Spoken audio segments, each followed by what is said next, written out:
श्री त्रिलोक चंद छाबड़ा। यह मेरे भारत की छोटी सी एक झांकी है। अभी तो जमीन में नींव भरी है, शीश महल तो बाकी है। मिशन आर्थिक आजादी के जनक श्री त्रिलोक चंद छाबड़ा जी का जन्म सन 1957 में राजस्थान के अजमेर जिले के एक छोटे से गांव नानसी में हुआ। पिता मोहनलाल जी गांव में एक छोटा सा जनरल स्टोर चलाते थे। माता धापू देवी गृहिणी थी। 6 भाई बहनों में से श्री टी.सी. छाबड़ा जी तीसरे नंबर के पुत्र हैं। अपनी प्रारंभिक शिक्षा इन्होंने अपने गांव में और उच्च शिक्षा जयपुर में पूरी की। विलक्षण प्रतिभा के धनी श्री त्रिलोक चंद छाबड़ा जी सफल व्यवसायी के साथ साथ एक संगीतकार, गीतकार, लेखक और एक अच्छे वक्ता भी हैं। मेरी शादी बचपन में जल्दी हो गई थी और 77 में हुई और बहुत ही सरल और स्वभाव के और अच्छे स्वभाव के मुझे मेरे हस्बैंड मिले। हम एक भिलवाड़ा आए और फिर 2000 में ये जो सिस्टम है आरसीएम चालू किया। आई वॉज 18 ईयर्स जब आरसीएम की शुरुआत हुई और हमारे सामने ये सब चीज़ें हो रही थी जब हम एजुकेशन में थे और हमारे पापा ने बिज़नेस स्टार्ट किया था और वो शुरू से बहुत ही सिंपल पर्सन रहे, तो उनका जो स्टाइल ऑफ बिज़नेस था वो भी बहुत सिंपल था। But at the same time वो ये जो उनका एक प्रिंसिपल है कि things should be in a very organised manner. Trilok Chand Chhabra ji को मैं लगभग पिछले 27 सालों से जानता हूँ और उनके सानिध्य में मैंने काम भी किया है। छाबड़ा जी की जो सबसे पहली क्वालिटी है कि या तो लोगों पे जिन लोगों पे भी जो विश्वास करते हैं उन लोगों पर पूरा बिलीव करते हैं, और दूसरे उनकी जो क्वालिटी है कि वो किसी काम को करने की जब ठान लेते हैं तो उस काम को किसी भी हालात में उसको पूरा करते हैं। जब ये चालू किया था आरसीएम, उससे कुछ समय पहले कुछ सिस्टम यहाँ हिंदुस्तान में चलते थे जो जानकारी में आए, तो एक दिमाग में पता नहीं एकदम विचार से आया कि ये तो बड़ा सुंदर सिस्टम है। अगर हम इसमें नॉर्मल प्रोडक्ट जो हमारे रोज़ उपयोग होते हैं वैसे प्रोडक्ट लाकर अगर करें तो ये तो देश के लिए बहुत अच्छा सिस्टम है, बहुत सारे लोगों को इसका लाभ मिल सकता है। और उसके बाद एक ऐसा विचार जो अंदर पैदा हुआ तो उस विचार ने मुझे कभी रुकने ही नहीं दिया। टी.सी. छाबड़ा जी को मैं पिछले 25 सालों से जानता हूं और उनके सानिध्य में मैंने काम भी किया हुआ है। टी.सी. छाबड़ा जी की सबसे बड़ी क्वालिटी है उनके लिए काम होता है। काम छोटा और बड़ा नहीं होता, वो हर काम को उतनी ही सीरियसनेस से करते हैं, चाहे वो काम छोटा हो चाहे बड़ा हो। मुझे याद है जब आरसीएम की सबसे पहली मीटिंग हुई थी, एकदम फर्स्ट मीटिंग, मैं उस मीटिंग में प्रेजेंट थी और वो एक पेड़ के नीचे बाहर मीटिंग हुई थी जहाँ पे मुश्किल से शायद 20 लोग बैठे होंगे। क्या मालूम, इनसे पहली बार मिलते ही मुझे लगा कि कुछ विशेष व्यक्ति है ये, जो बोल दिया एक बार फिर वो याद है, वो एक कंप्यूटराइज काम हो गया। मेरी एक नेचर है कि मुझे अगर कोई चीज़ अच्छे से समझ में आ गई, मैं कन्विंस हूँ कि हाँ ये ज़िंदगी में सही है या ये काम सही है, तो मैं फिर किसी के रोके रुकता नहीं हूँ। तो आरसीएम की भी यही कहानी है। शुरू में सबने मना किया, परिवार वालों ने भी मना किया, दोस्तों ने भी मना किया, बहुत सारी चीज़ें भी हुई, लेकिन मैं कन्विंस था, मुझे समझ में आ गया था कि ये सिस्टम है, इसको देश को इसकी ज़रूरत है, आम आदमी की ज़रूरत है। वो हमेशा एक ही चीज़ बोलते हैं लाइफ में कि चाहे दुनिया कहीं पे भी कुछ भी कर रही हो, चाहे पूरी दुनिया भी अगर वो चीज़ कर रही है और अगर वो गलत है तो हमको उसका साथ नहीं देना चाहिए, हमको हमेशा सही चीज़ ही करनी चाहिए। जो उन्होंने अपने जबान से कहा उसको उन्होंने पूरा किया। जबान के सच्चे ये उनमें मानता है। MLM के नाम पर ज़्यादातर कंपनियां कुछ महंगे प्रोडक्ट लाती है उसमें और ज़्यादा कुछ उसमें से बांटने की कोशिश करती है, और हम आरसीएम में ऐसे क्यों प्रोडक्ट लाते हैं जो बहुत कम रेट में होते हैं। बहुत ज़्यादा इधर कुछ चीज़ों को हाई फाई करना या कुछ बहुत ज़्यादा हर कहीं खर्च कर देना, तो मेरे को कुछ महंगी चीज़ खरीदना पसंद नहीं है लाइफ में।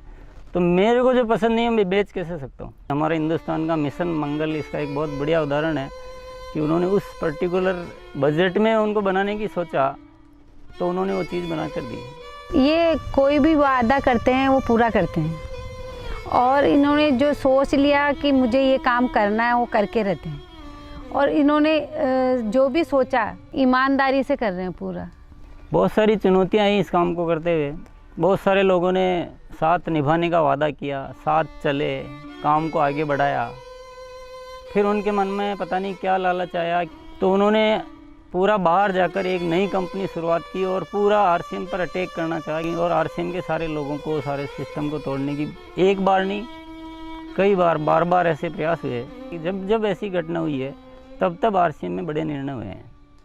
जो सामान्य गति से चल रहा था उसमें एक मजबूती आई, एक बड़े निर्णय लेने की ताकत आई कि अब तो इसको करके ही रहना है।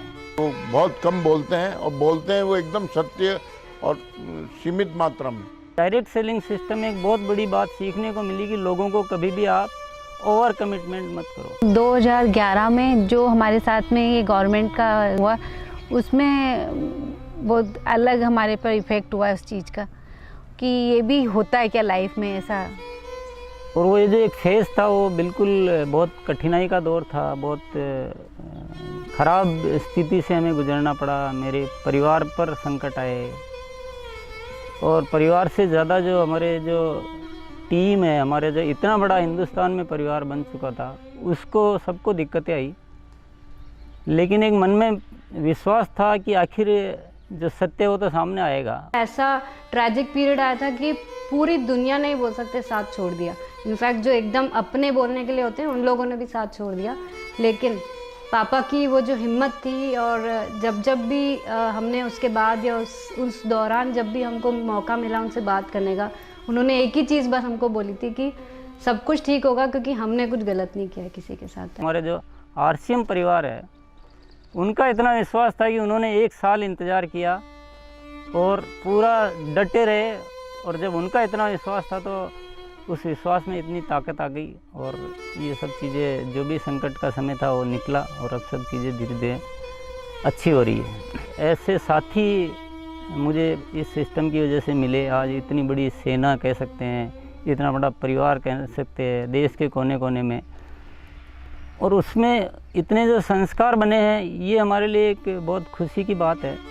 इतना बड़ा व्यापार उद्योग धंधा होने के बावजूद, इतनी बड़ा साम्राज्य होने के बाद भी उनमें तनिक भर भी अहंकार या पैसा होने का घमंड दिखलाई नहीं देता है। ये उनकी सादगी और उनकी मानता को दर्शाता है। मुझे मेरे फादर इन लॉ की एक क्वालिटी सबसे अच्छी लगती है कि वो आज इतना बड़ा बिजनेस करने के बावजूद भी वो इतने डाउन टू अर्थ है कि किसी को भी विश्वास नहीं होता जब मैं उन्हें उनकी बातें, उनके किस्से सुनाती हूँ। एक छोटी सी बात ले लीजिए, अगर हम जब भी खाना खाते हैं हम डाइनिंग टेबल में बैठ के खाते हैं, पर वो आज भी प्रेफर करते हैं कि हम ज़मीन पे उनके साथ बैठ के उनके साथ भोजन करें। त्रिलोकचंद जी छाबड़ा एक व्यक्ति नहीं, आंदोलन है। उनके जीवन में उन्होंने बहुत संघर्ष तो किया ही है, लेकिन सबसे बड़ी बात उनमें है सादगी और सच्चाई।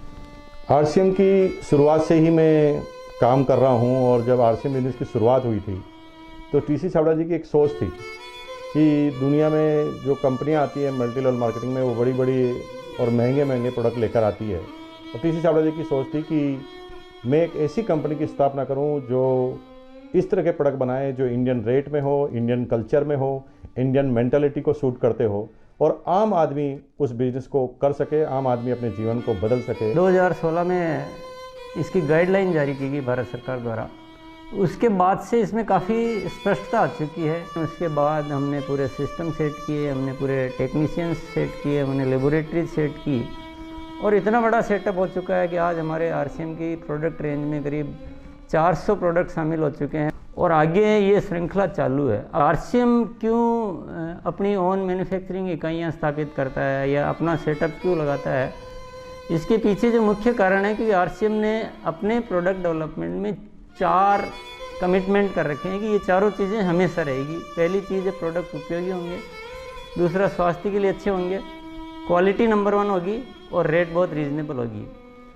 आरसीएम हमेशा उसके लिए कमिटेड है और इसीलिए इतनी सारी इकाइयाँ स्थापित की गई है और नए प्रोजेक्ट प्लानिंग में है। फर्स्ट ईयर था उस समय 21 करोड़ का टोटल टर्नओवर हुआ था और हाईएस्ट टर्नओवर जो है आरसीएम का वो 1750 करोड़ तक एक साल का हो चुका है। अच्छी बात ये कि हर साल 30% ग्रोथ हो रही है, पिछले 5-6 सालों से मेंटेन ग्रोथ है। अपनी तरफ से पूरी कोशिश ये रहेगी कि कोई भी कमी किसी भी तरह की हमारी तरफ से नहीं रहेगी कि इस काम को एक बहुत ऊंचे मुकाम पर पहुंचाना है और जब लाखों लोगों के जीवन में अगर हमारे इस छोटे से प्रयास की वजह से अगर थोड़ा भी हम कुछ योगदान कर सकते हैं, ये हमारे लिए बहुत गर्व की बात है। मेरा गोल जो है वो ये है कि आज अपन इस RCM को हिंदुस्तान में ही नहीं बल्कि कुछ ऐसा करेंगे कि पूरे विश्व में इसका बहुत बड़ा नाम हो।